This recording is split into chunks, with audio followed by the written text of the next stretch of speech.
À ceux qui doutent, qui se questionnent sur la foi et la science, découvrez Souviens-toi, l'émission qui explore la vérité biblique avec une perspective moderne. Rejoignez-nous chaque dimanche à 3h sur Hope Channel et la Hope Media Haïti. Souviens-toi, une expérience captivante pour nourrir votre curiosité intellectuelle et apaiser votre soif spirituelle. Plongez-vous dans des discussions profondes et éclairantes sur l'existence, la foi et la conciliation entre la Bible et la science dans Souviens-toi. Parce que la vérité peut être aussi fascinante que complexe. Souviens-toi, votre rendez-vous hebdomadaire pour explorer la sagesse biblique avec un regard moderne. Ne manquez pas ce voyage captivant chaque dimanche à 3h sur Hope Channel et la Hope Media Haïti. Souviens-toi!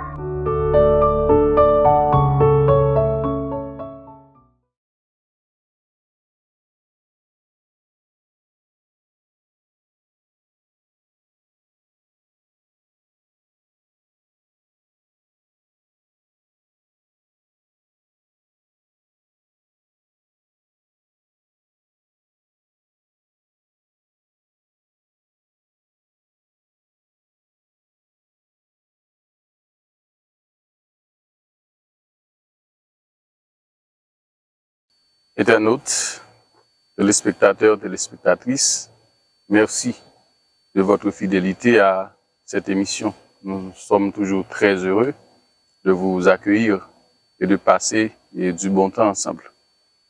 Aujourd'hui, nous sommes là pour parler ou de traiter d'un autre sujet et déjà nous vous souhaitons bonne participation. Bonsoir Franck. Bonsoir Mackinson et bonsoir à nos internautes. C'est toujours avec le même plaisir que nous apportons encore une fois aujourd'hui notre émission Souviens-toi. C'est le travail de mémoire qu'il ne faut pas oublier. Voilà, donc nous sommes en train de nous rappeler les bienfaits de Dieu, mais aussi et le résultat de nos mauvaises actions. En fait, la semaine dernière, ou bien dans l'émission antérieure, nous avons parlé du grand conflit cosmique. Nous avons nous avons commencé par observer et par constater l'introduction du péché et du mal dans l'univers. Et j'estime que c'est important de voir ou d'analyser les éventuelles conséquences, sinon les conséquences de la présence du mal ou de la manifestation du mal dans l'univers et spécialement sur la terre. N'est-ce pas? Évidemment, il faut nous résigner à lire le chapitre que j'ai pris l'habitude d'appeler le chapitre le plus triste de la Bible. Et comme je sais, je dis toujours que les chapitres les plus heureux, les plus merveilleux, c'est les chapitres 1 et 2 de la Genèse, où il n'y a aucun problème, tout est parfait, tout est très bon, selon le bilan de Dieu. Okay. Mais à partir du chapitre 3, nous avons le chapitre le plus triste, parce que c'est le chapitre qui nous explique comment le péché est entré dans notre monde. Effectivement, c'est sur ce chapitre que j'allais et attirer votre attention et t'inviter à réfléchir avec moi. Et par exemple, en lisant les 6 premiers versets, et je n'arrive pas à comprendre totalement ce dialogue ou bien cette démarche entre le serpent et la femme. Je vois beaucoup de questions, je vois la femme qui observe. Et alors, dis-nous, Franck, et que vois-tu dans ce récit? Que vois-tu à travers ce récit, à travers ce dialogue? Alors, comme tu viens de le rappeler au départ, nous avons vu que c'est au ciel, l'endroit le plus improbable, c'est au ciel qu'a commencé une rébellion contre Dieu. Donc, que l'ordre établi dans l'univers par Dieu a été remis en question par un des êtres libres que Dieu a créés. Okay. Nous avons déjà suffisamment expliqué que pour qu'il y ait liberté, il faut qu'il y ait possibilité de choisir entre le bien et le mal. C'est pour cela qu'Aristote a fait la différence entre l'existence en puissance et l'existence en acte. En acte, ok. Eh bien, ce qui s'est passé, c'est que dans le ciel même, un être a remis en question l'ordre de Dieu et il a pris sur lui la responsabilité de porter cette rébellion sur la terre. Et c'est ainsi que, puisque Dieu lui-même, il a créé sur la place sur la terre Adam et Ève comme les premiers qui devaient croître et multiplier, remplir la terre, eh bien, il a également donné un ordre à ces deux, puisqu'ils sont libres. Donc s'ils sont libres, c'est qu'ils sont capables de recevoir des ordres. Ils sont capables d'obéir ou de désobéir. Dieu leur a dit, ok, voici tout ce que vous pouvez faire, et voici votre limite, voici ce que vous ne pouvez pas faire. Parce que si vous le faites, il y aura des conséquences. Alors, ce qui s'est passé, c'est que ce dialogue-là, ces questions que tu lis dans le chapitre 3, alors nous pouvons ouvrir nos Bibles au chapitre 3. Et ça concerne justement l'ordre que Dieu avait donné à Adam et Ève. L'ordre qu'il leur avait donné, c'est que ils pouvaient manger de tous les arbres fruitiers qu'il y avait en Éden. Mais ils devaient s'abstenir de l'arbre que l'on a l'habitude d'appeler l'arbre défendu, ou bien l'arbre de la connaissance du bien et du mal. Ok? Et c'est autour de ça que le débat s'est engagé. Lucifer, nous avons déjà dit que ce n'est pas son nom, c'est un titre. Mais nous n'allons pas revenir sur ce point, qui ici a utilisé comme médium le serpent, a commencé à poser une question à la femme. Dieu a-t-il réellement dit? Je lis au verset 1er. Ouais. Dieu a-t-il réellement dit? C'est-à-dire, il y a là une remise en question, un doute. Un doute au sujet de ce que Dieu a dit. Dieu a-t-il réellement dit? Et, remarquez, vous ne mangerez pas de tous les arbres du jardin. Ce que Dieu n'a jamais dit.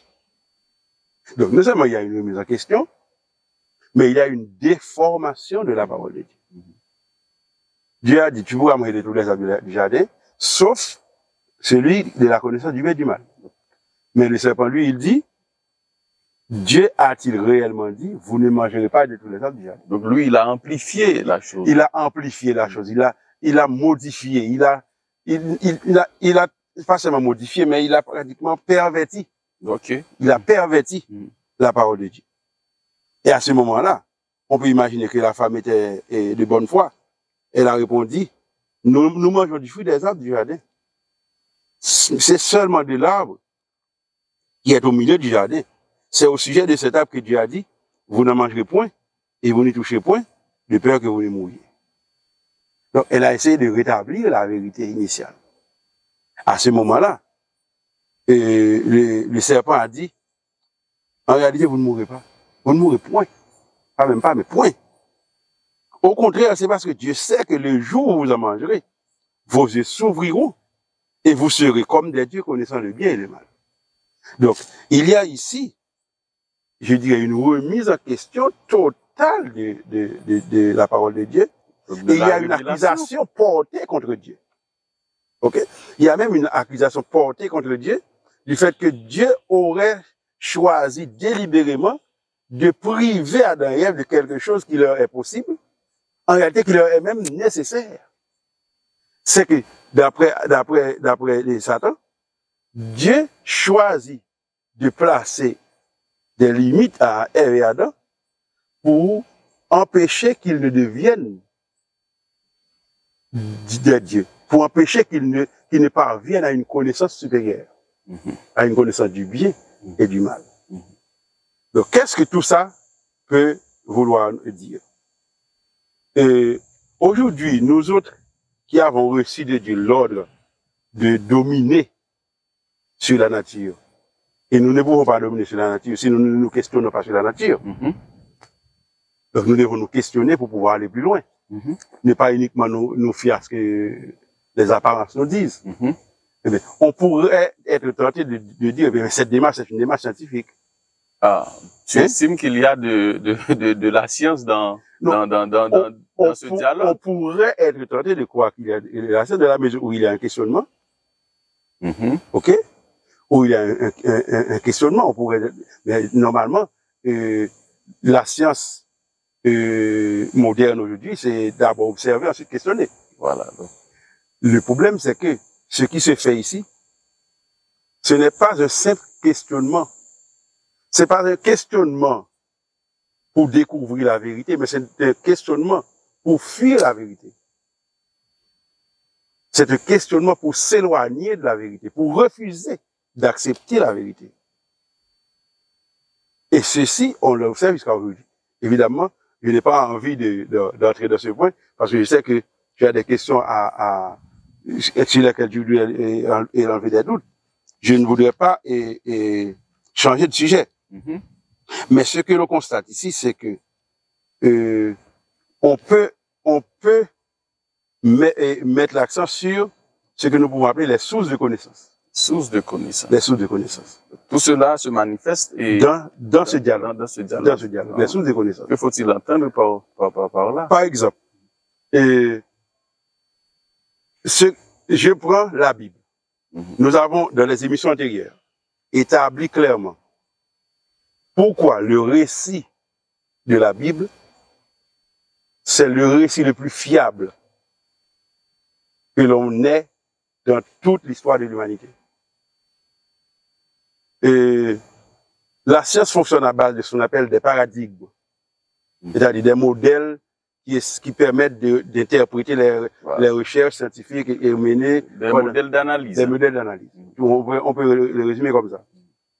Eh bien, dans l'histoire de l'humanité, dans l'histoire de la science en tout cas, pendant les derniers siècles, on a constaté du 19e siècle à aujourd'hui comment le milieu académique a embrassé l'évolutionnisme comme paradigme pour expliquer les découvertes scientifiques. Mm-hmm. Mais de jour en jour, on voit comment l'évolutionnisme est incapable d'expliquer les découvertes. Rien que pour citer un exemple. Il y a, par exemple, le dernier télescope que l'on appelle Hubble, du nom de celui James Hubble, qu'il a inventé. Et le télescope de Webb également. Eh bien, ces télescopes, ce sont les plus puissants que l'on dispose actuellement, qui permettent de photographier l'univers à ses débuts. Je ne sais pas si tu vois, c'est quelque chose d'extraordinaire. Un télescope qui permet de tirer des photos de l'univers dans le passé. Ouais.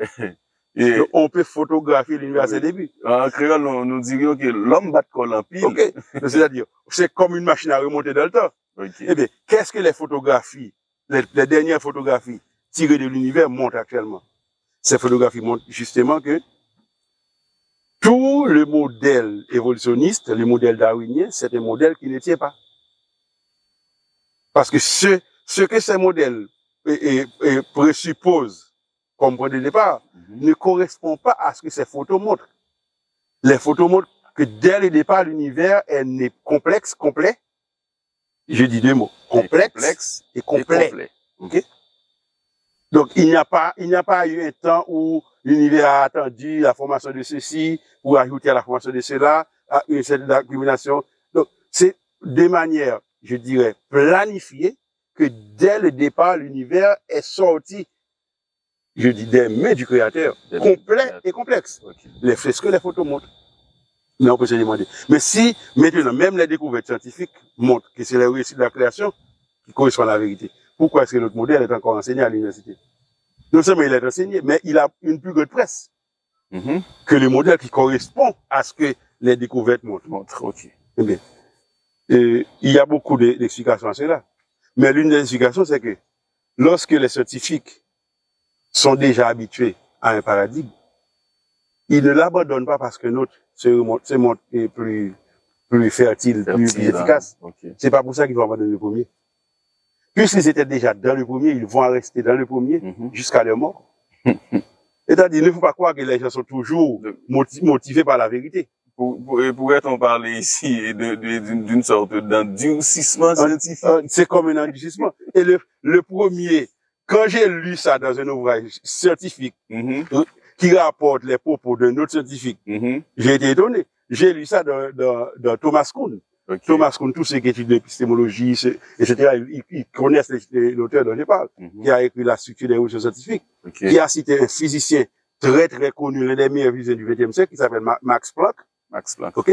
Qui, actuellement, en Allemagne, on a un institut qui porte le nom de Max Planck. C'est un scientifique couronné, chevronné, qui nous a dit, voilà comment fonctionne le milieu scientifique. Donc, ce qui arrive, c'est que, il est clair aujourd'hui, on doit l'affirmer, et nos internautes doivent le savoir. Aujourd'hui, il est clair que, en se basant sur les découvertes scientifiques, la meilleure source de connaissances dont l'humanité dispose, c'est la révélation. Je pense que je dois répéter. Okay. Parce que peut-être que certains peuvent douter de ce que j'ai dit. Lorsqu'on se base sur les découvertes scientifiques, lorsqu'on compare les différentes versions que l'on a sur les origines de l'univers, sur l'origine du monde, les différents modèles d'analyse. Les modèles d'analyse, lorsqu'on les compare et qu'on voit les découvertes, eh bien, la meilleure source de connaissances dont l'humanité dispose, c'est la révélation. C'est la révélation. OK? Et dans ce récit-là, il y a plusieurs... Justement, il y a d'autres modèles ici. Mais qu'est-ce qui se passe? D'abord, ce que les auditeurs doivent voir, c'est qu'ici, la première démarche consiste à mettre de côté cette source de connaissance. Donc, à écarter et à mettre de côté la révélation comme critère d'analyse, comme critère de choix. OK? Parce que qu'est-ce qui se passe? Dieu a dit quelque chose. Il fallait s'en tenir à ce que Dieu a dit au final.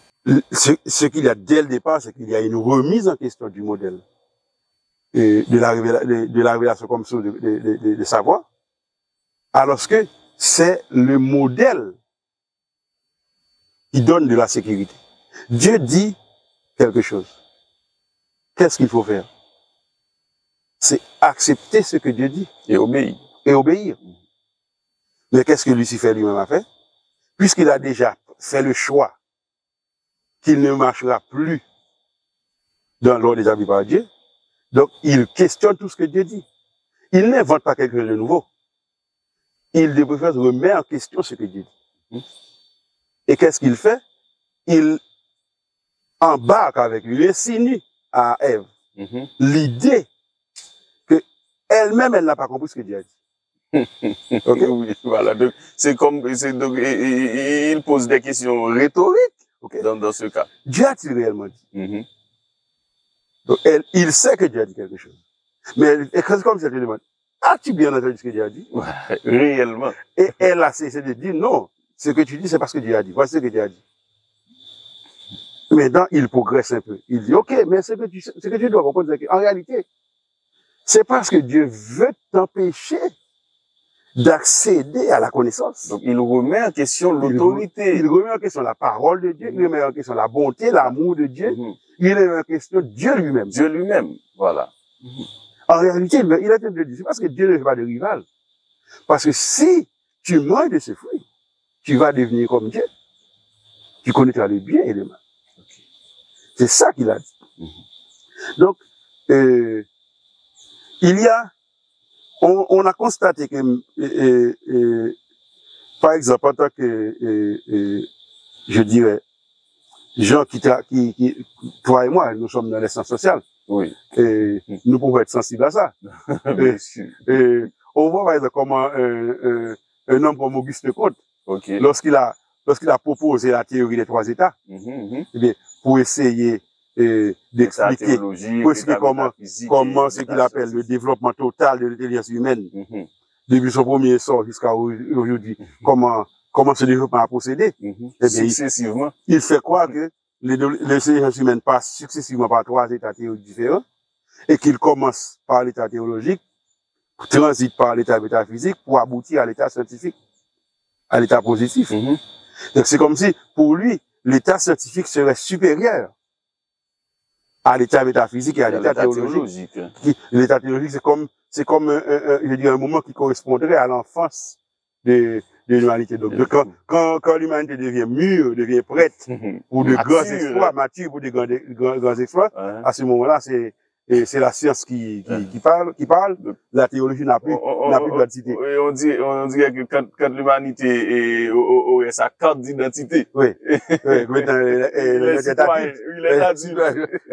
En réalité, ce n'est pas du tout ce que l'histoire montre. C'est pas du tout ce que l'histoire montre. Donc, il faut prendre le temps d'insister sur le fait que cette histoire montre encore une fois la supériorité de la révélation Ok. en tant que source de savoir, en tant que source de connaissance. Tout à l'heure, je n'ai pas lu le verset 6. Je n'ai pas lu le verset 6. Le verset 6 nous donne des enseignements qu'il faudrait ne pas rater. La femme vit que l'arbre était bon à manger et agréable à la vue et qu'il était précieux pour ouvrir l'intelligence. Elle prit de son fruit et en mangea. Elle en donna aussi à son mari qui était auprès d'elle et il en mangea. Ok. Pourquoi je te fais lire ce verset? C'est parce que le texte nous dit que c'est sur la base de ce que les yeux de la femme ont pu voir qu'elle a pris cette décision. Donc, ce que la science moderne appelle l'observation comme première démarche de l'esprit. Oui. L'observation. Mais en réalité, ce qu'elle a fait, ce n'est pas seulement de l'observation. Elle vit l'arbre. Mais elle vit que l'arbre était bon. Donc, elle a fait beaucoup plus que l'observation. Voilà. Elle a évalué. Elle a fait beaucoup plus que l'observation. L'observation, normalement, débouche sur un questionnement qui demandera une hypothèse. Et une hypothèse qui demandera elle-même à être vérifiée. Donc, il faudra avant de pouvoir devenir une théorie ou une loi. Voilà, avant de tirer. C'est parce qu'elle a fait. Elle a observé, elle a regardé, et elle a tiré une conclusion. Elle a évalué et a tiré sa conclusion. Ok. Donc, elle a court-circuité la démarche scientifique. Elle était patiente. Elle était patiente. Et sur la base de ses yeux, de ce que ses yeux voient, elle a conclu que l'arbre est bon à manger, agréable à la vue, précieux pour ouvrir l'intelligence. Bon à manger, agréable à la vue, précieux pour ouvrir l'intelligence. Conclusion, elle en a pris et elle en a mangé. Donc, sa démarche n'est pas du tout une démarche scientifique. Ok? Elle est passée de l'observation à la conclusion sans respecter le reste. Donc, elle n'a pas épuisé, elle n'a pas suivi toute la démarche scientifique. Okay? La vraie démarche scientifique, c'est ce que Dieu a proposé à Israël dans Jérémie 6. Ok? Placez-vous sur le chemin, regardez, et demandez quels sont les anciens sentiers, quelle est la bonne voie. C'est-à-dire, il faut aller sur le terrain, il faut vérifier avant de choisir. Elle n'a pas fait ça. Elle a simplement accepté que Dieu a menti. Donc elle a seulement rejeté la révélation, rejeté la parole de Dieu. J'insiste sur ce point parce qu'aujourd'hui, nous sommes une génération qui encourage le fait de savoir par nous-mêmes. Ok? Nous voulons faire nos propres expériences, nous voulons savoir par nous-mêmes. Nous pensons tout pouvoir remettre en question. Et nous avons tendance à croire que nos yeux ou nos sens suffisent à nous guider. Je pense que c'est l'erreur la plus fatale. Notre intuition. Notre intuition, justement. Certains de nous ont tendance à verser dans du psychologisme. Ok. Et, par exemple, tu entends des gens, surtout les plus jeunes, qui te disent, bon, si je me sens bien comme ça, où est le problème?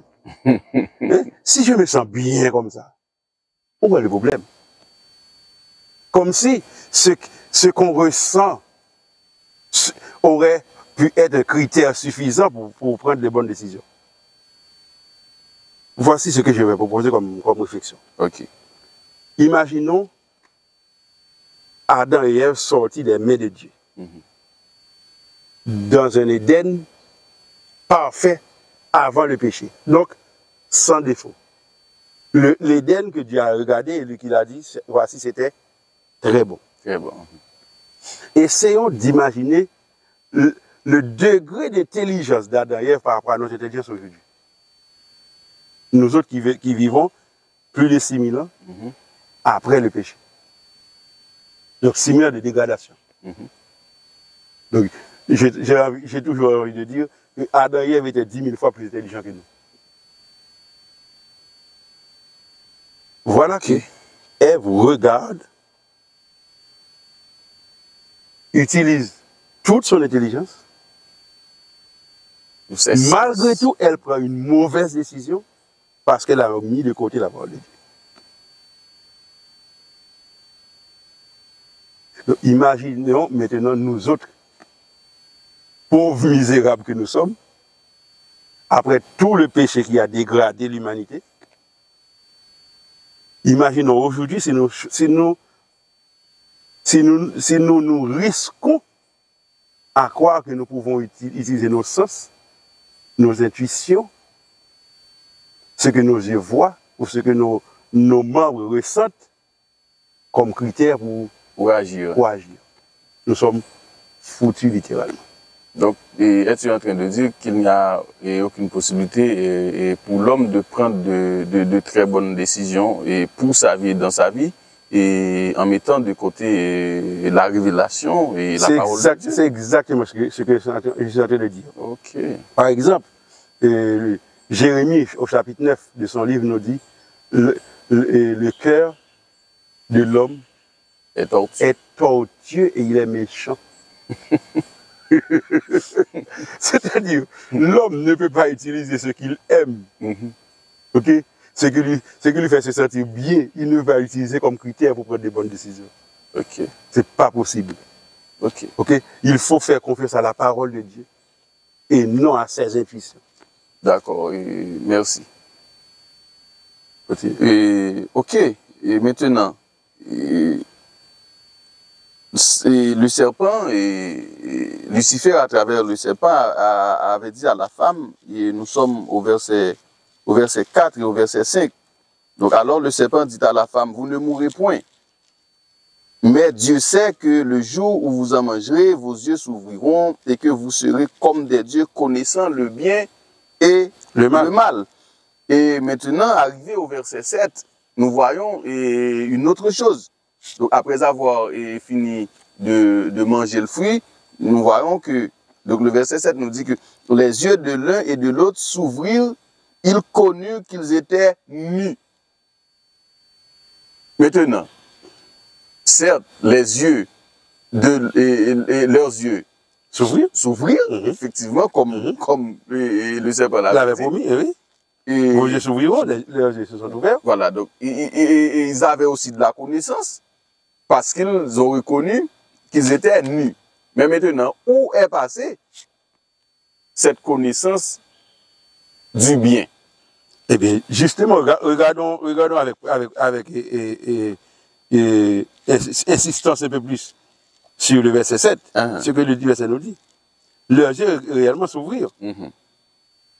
Mais qu'est-ce qu'ils ont vu lorsque leurs yeux se sont ouverts? Leur nudité. Ils ont vu leur nudité. Donc, ils se sont vus eux-mêmes et ils ont constaté que c'est le mal qu'ils ont vu. Ils n'ont pas vu le bien. Ok? Le serpent a promis qu'ils allaient voir, qu'ils allaient connaître le bien et le mal, mais à la fin, ils se sont trouvés uniquement avec le mal.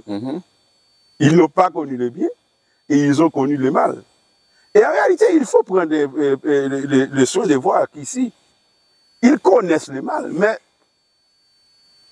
ils ne connaissent pas le mal dans le sens qu'ils connaissent les mécanismes du mal. Parce que le mal demeure un mystère.